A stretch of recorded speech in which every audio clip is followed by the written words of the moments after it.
Today we're going to go through the rest of the character options from Eberron Forge of the Artificer, which means we're not talking about the Artificer, which is probably for the best because I have lots of mixed feelings about it. We will instead be talking about the species options and the feats, most of which are Dragonmarks, which I don't like. I don't like them at all, actually. They're very strong. That's not my issue. I will discuss it. I also might do a full separate video about it, but yeah.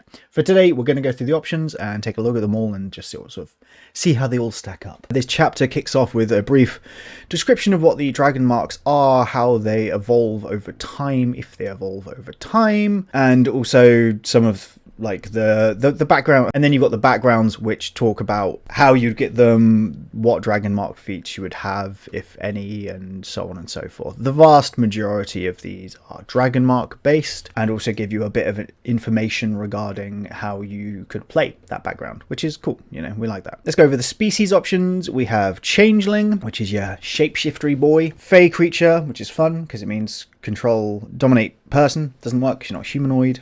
We're here for that. You have proficiency in deception, insight, intimidation, performance, or persuasion. You get to choose 2 of those, which is nice.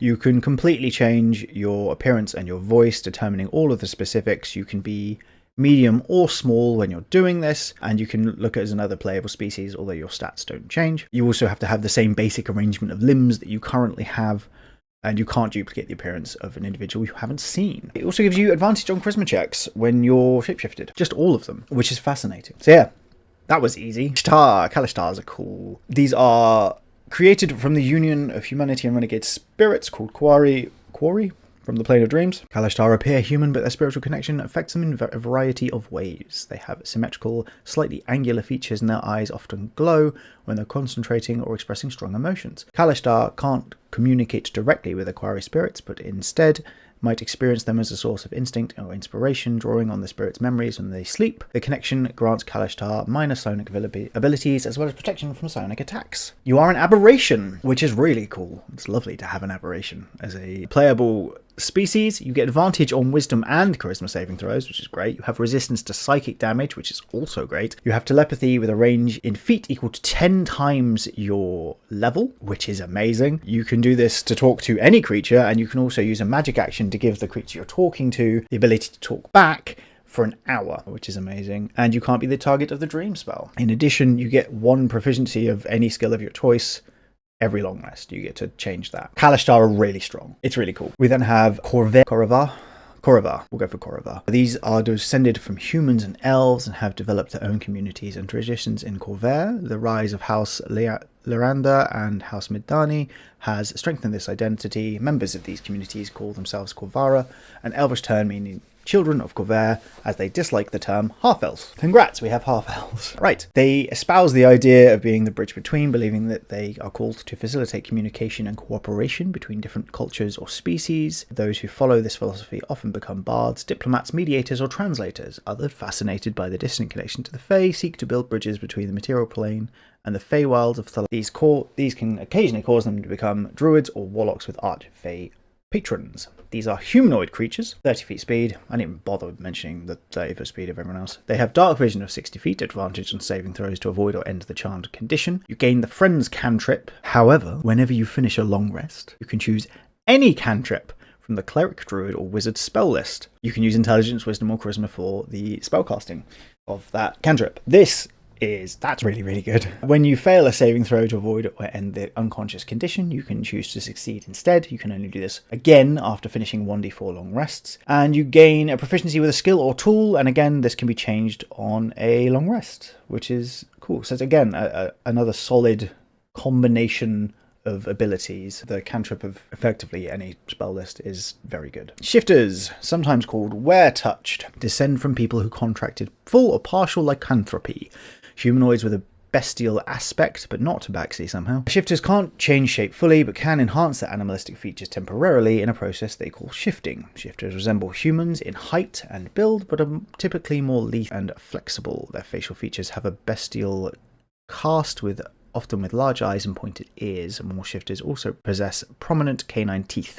They grow fur-like hair on nearly every part of their bodies, and whereas shifters appearance might remind an onlooker of an animal, the shifter remains clearly identifiable as a humanoid even when at their most feral. These can be medium or small, they have 30 feet. You gain proficiency in acrobatics, athletics, intimidation or survival, a dark vision of 60 feet, and as a bonus action you can shift. Basically, you can do this a number of times equal to your proficiency bonus, and you gain all uses on a long rest. Whenever you shift, you gain temp health equal to 2 times your proficiency bonus. We love a bit of temp health. You do have to choose the benefit here when you select the species, so you only get one of these, even though I think it would be fine to let them chop and change every time they did it, which is what I would do. Beast Hide, you can get an additional 1d6 temp health, and it gives you a +1 to your AC. That's very good.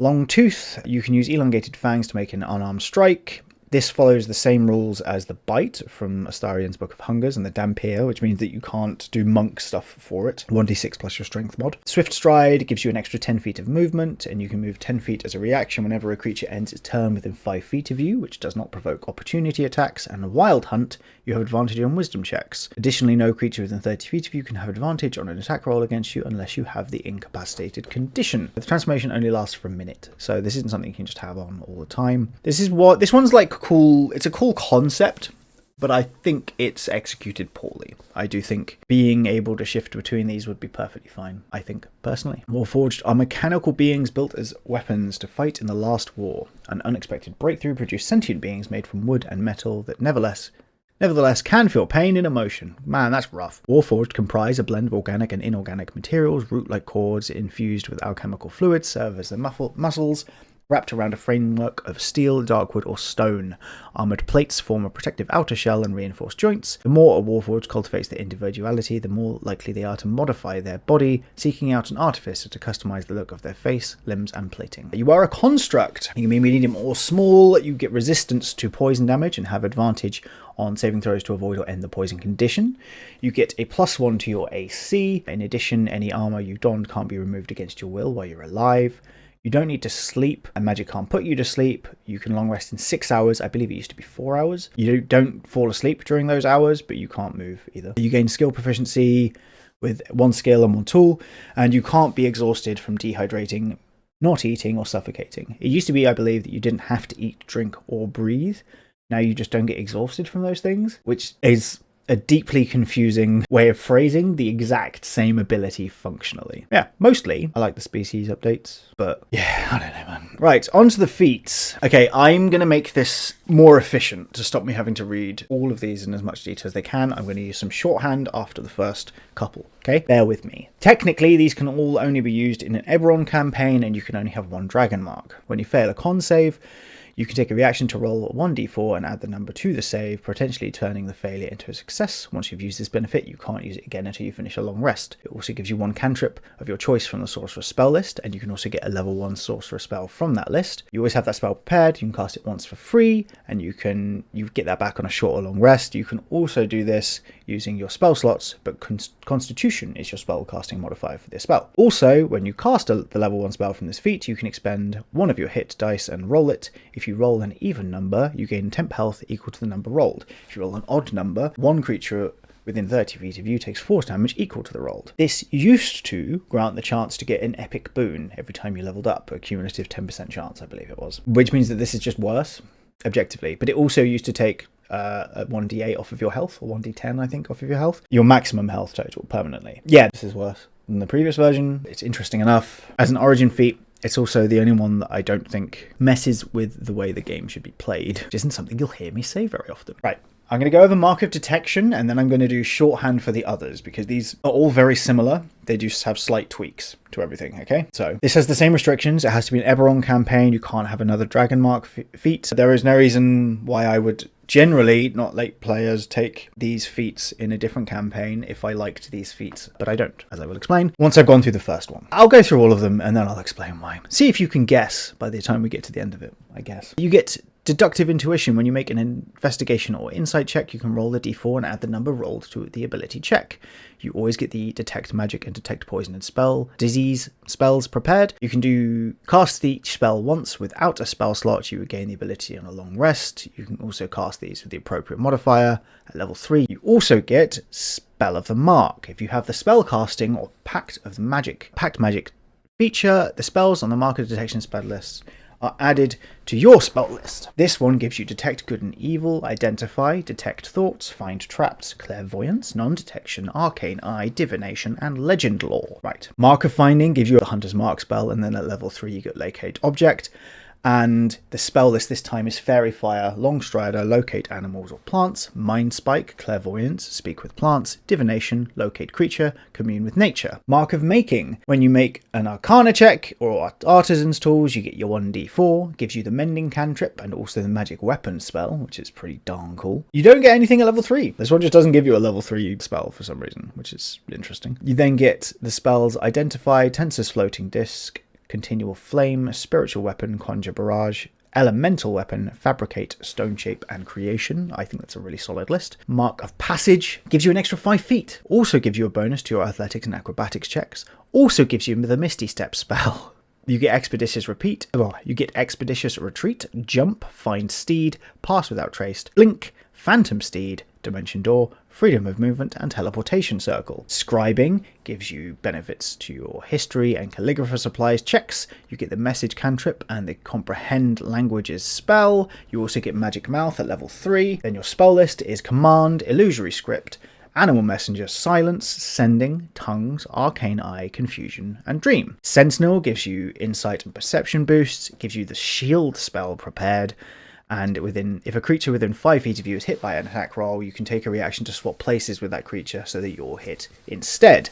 You can do this a number of times equal to a proficiency bonus. Along with that, you get Compelled Duel, Shield of Faith, Warding Bond, Zone of Truth, Counterspell, Protection from Energy, Death Ward, Guardian of Faith, and Bigby's Hand. Mark of Shadow. When you make a dexterity, this gives you a bonus to your stealth and performance checks. It gives you the Minor Illusion cantrip and the Invisibility spell. Nothing at level 3 again this time. It gives you the Disguise Self, Silent Image, Darkness, Pass Without Trace, Clairvoyance, Major Image, Greater Invisibility, and Hallucinatory Terrain.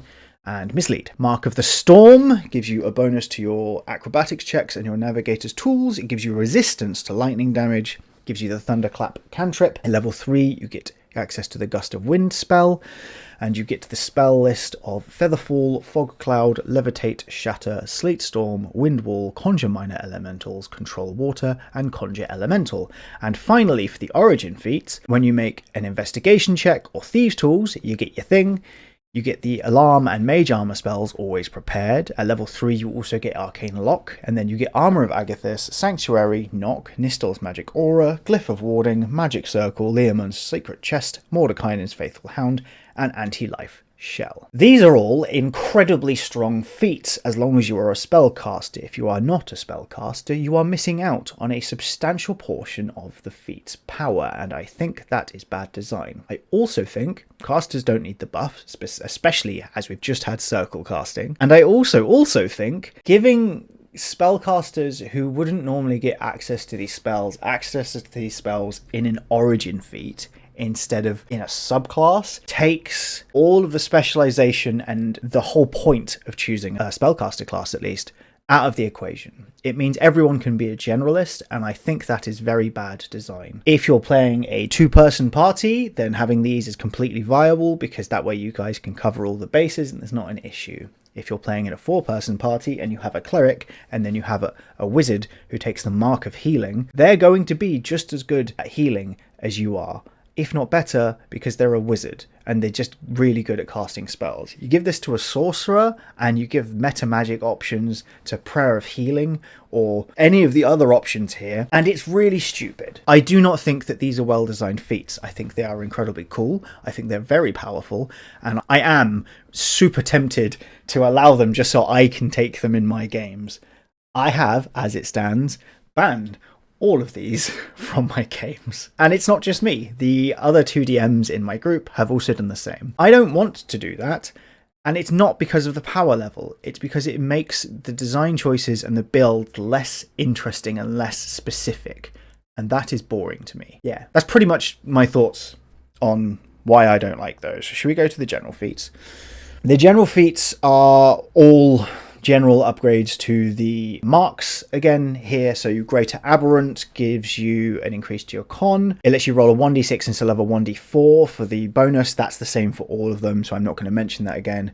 When you cast a cantrip, you can roll 1 or 2 of your unexpended hit die. You gain a number of hit points equal to the number rolled plus your con modifier, and one creature of your choice within 30 feet of you takes force damage equal to the number rolled. Those dice are then expended. You can do that a number of times equal to your proficiency bonus.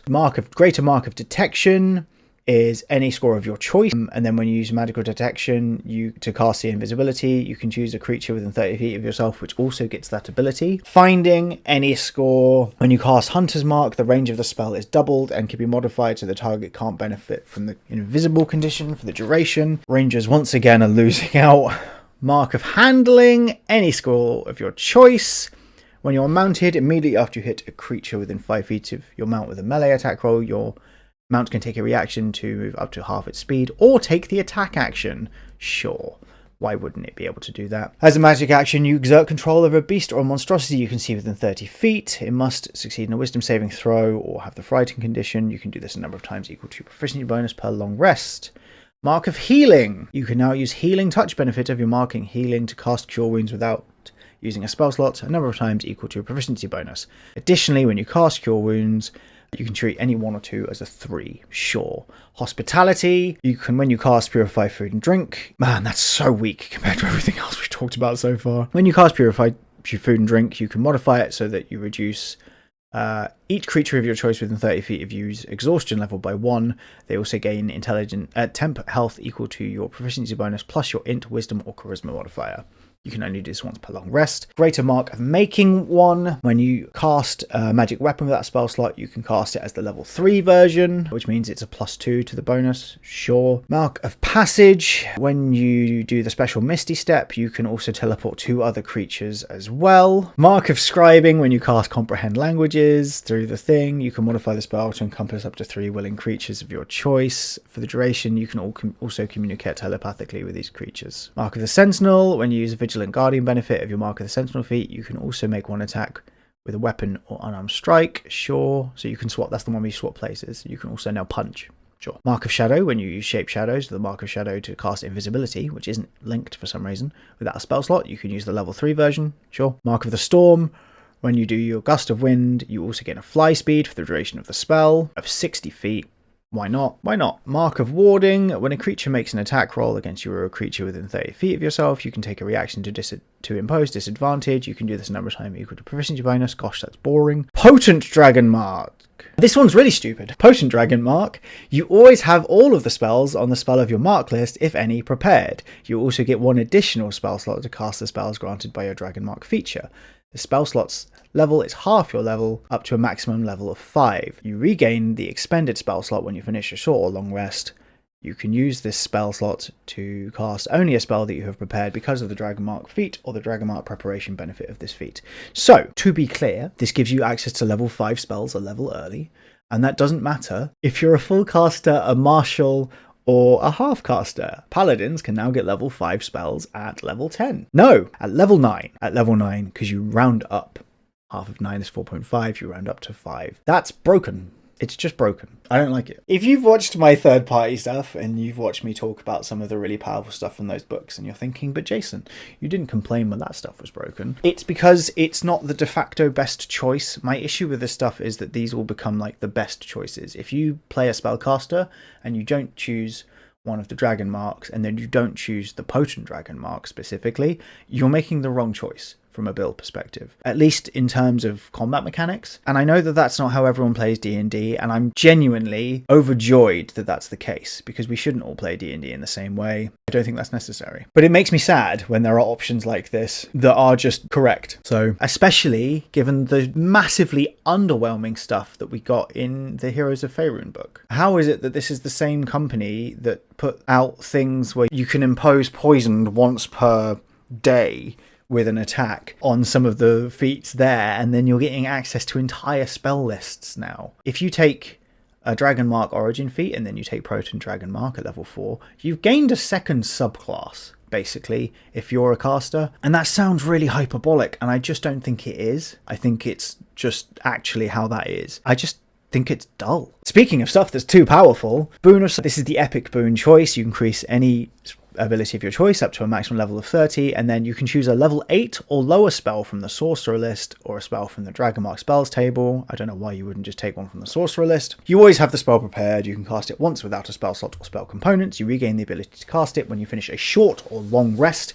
You can cast this spell using any spell slots you have of the appropriate level. It's the same issue I have with the other stuff, honestly. So yeah, those are the other character options in Forge of the Artificer. I don't like them. I think they're poorly designed, because I think they are overtly more powerful than basically anything else we have in the game. I'm happy to hear thoughts to the contrary, but again, it's not the power that bugs me. It bugs me that, A, did casters need this? Really? Did casters really need the extra boost over martials? You can't get weapon masteries as an origin feat. Monks don't get weapon masteries.